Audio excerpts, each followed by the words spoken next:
सध्या सर्वच भागात कार्यरत असणारे काही अपवाद वगळता ग्रामपंचायत सदस्य असो, जिल्हा परिषद सदस्य असो किंवा पंचायत समिती सदस्य असो, यांच्या अधिकारात असणाऱ्या सामाजिक योजना व विकास कामं या कमी प्रमाणात जनतेपर्यंत पोहोचतात। काही ठराविक लोकांनाच या विकास कामांचा व योजनांचा लाभ मिळतो, त्यामुळे जवळपास 50% ते 60% जनतेला याचा लाभ घेता येत नाही।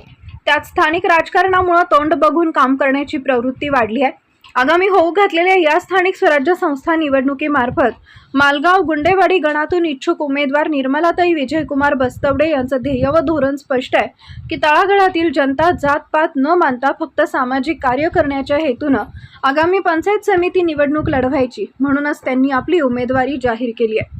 उमेदवारी जाहीर केल्यानंतर मालगाव गुंडेवाडी गणातून त्यांचा जनतेला चांगला प्रतिसाद मिळत असल्याचं चित्र आहे।